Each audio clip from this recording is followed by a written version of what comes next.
ওনাকে যেভাবে লিখে দেয় উনি সেভাবেই বক্তৃতা দেন। হয়তো ফ্রিভাবে বলতে দিলে ওনার মনের ভিতরের জয় বাংলায় উনি বলে ফেলতেন। উনি হয়তো চেষ্টা করছেন যে এভাবে যদি রাজনৈতিকভাবে কিছুটা তেলমেরে হোক বা যেভাবে হোক উনি যদি ওনার ট্রেনিউরটা কন্টিনিউ করতে পারেন। নাহিদ ইসলামের একটি মন্তব্য দিয়ে আলোচনা শুরু করব। জয় বাংলার জায়গায় বাংলাদেশ জিন্দাবাদ।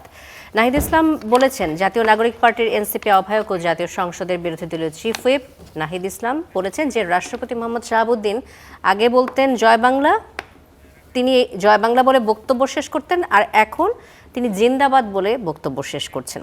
গোটা দেশ এভাবেই চলছে, শুধু জয় বাংলার পরিবর্তে বাংলাদেশ জিন্দাবাদ হয়েছে। একটি দলের জায়গায় আরেকটি দল এসেছে, কিন্তু মানুষের ভাগ্যে কোনো পরিবর্তন আসেনি।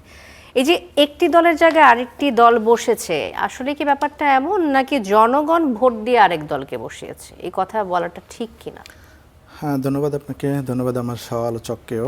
আমি নাহিদ ইসলামের কথাটাকে ভিন্নভাবে দেখতে চাই। উনি যেভাবে মিন করেছেন আমি সেভাবে দেখতে চাই না ব্যাপারটাকে। প্রথমত হচ্ছে যে প্রেসিডেন্টের ভাষণ, এটা আসলে তো আলংকারিক। ওনাকে যেভাবে লিখে দেয় উনি সেভাবেই বক্তৃতা দেন। হয়তো ফ্রিভাবে বলতে দিলে ওনার মনের ভিতরের জয় বাংলায় উনি বলে ফেলতেন। যেহেতু উনি এখন আরেকটা অ্যাডমিনিস্ট্রেশনের অধীনে দায়িত্ব পালন করছেন, ওভাবেই বলছেন। সারা জীবন উনি জয় বাংলা বলছেন এবং সাবেক যে ফেসিবাদী প্রধানমন্ত্রী ছিল তার পা ধরে তিনি সালাম করতেন, সেরকম একজন ব্যক্তি। এখন তিনি ইদানিংকালে তারেক রহমান সাহেবের নানান প্রশংসা করছেন এবং উনি বলেছেন অন্তর্বর্তী সরকারের সময়ে তারেক রহমান সাহেব ওনাকে বিভিন্নভাবে সমর্থন দিয়েছেন। তো উনি হয়তো চেষ্টা করছেন যে এভাবে যদি রাজনৈতিকভাবে কিছুটা তেলমেরে হোক বা যেভাবে হোক উনি যদি ওনার ট্রেনিউরটা কন্টিনিউ করতে পারেন।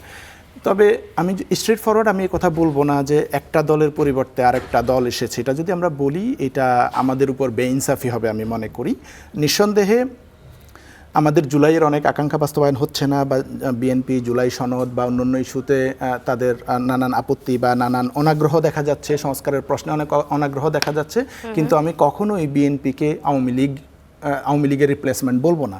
নিঃসন্দেহে আমরা 15 বছর পরে 17 বছর পরে একটা সুষ্ঠু নির্বাচন পেয়েছি এবং সেই নির্বাচনের নানান ত্রুটি বিচ্যুতি নিয়ে কিছু প্রশ্ন আছে, কিছু আসন নিয়ে এনসিপি জামাতের আপত্তি আছে। কিন্তু আপত্তি থাকা সত্ত্বেও এই নির্বাচনটা দেশবাসী গ্রহণ করে নিয়েছে, বিরোধী দলও গ্রহণ করে নিয়ে তারা একটা কার্যকর বিরোধী দল হিসেবে দায়িত্ব পালন করার কথা বলছে। তো আমি সরাসরি এই কথা বলবো না। নাহিদ ইসলামের বক্তব্য অনুযায়ী আসলে তো এটি প্রকাশ পায় যে বিএনপি নির্বাচনে যেতে সরকার গঠন করেছে, কিন্তু আওয়ামী লীগের থাকা আর বিএনপির ক্ষমতায় যাওয়াকে তিনি মিলিয়ে ফেলেছেন কিনা?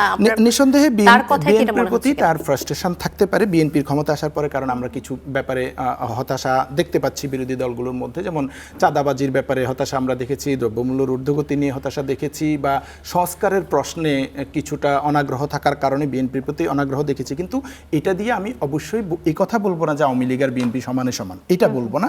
নিঃসন্দেহে বিএনপির প্রতি আমাদের এখন প্রত্যাশা অনেক বেশি যে বিএনপি জুলাই অভ্যুত্থানের মধ্য দিয়ে ক্ষমতায় এসেছে এবং ছাত্র জনতার অভ্যুত্থানের মধ্য দিয়ে, জনগণের স্যাক্রিফাইসের মধ্য দিয়ে ক্ষমতায় এসেছে। আমরা তাদের কাছে এক্সপেক্ট করি যে তারা জুলাই সনদ বাস্তবায়ন সহ সংস্কার কার্যক্রম করবে, চাঁদাবাজি দুর্নীতি এগুলো কন্ট্রোল করবে এবং সারা দেশে আইন শৃঙ্খলার যে অবনতি হচ্ছে সেগুলো কন্ট্রোল করবে।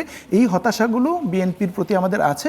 কিন্তু এত তাড়াতাড়ি আবার আমি এটা কনক্লুড করতে চাই না যে বিএনপি আওয়ামী লীগের মতো হয়ে গেছে বা বিএনপি কোনো পরিবর্তনে আনছে না। আমরা কিছু সময় আমি মনে করি পার্সোনালি কিছু সময় দেওয়া উচিত এবং অ্যাট দ্য সেম টাইম বিএনপির এটা এনশিওর করা উচিত যে তাদের কাছে জনগণের যে প্রত্যাশা আছে, বিশেষ করে তরুণ প্রজন্মের যে প্রত্যাশা আছে, সেটা যেন তারা কেয়ার করে।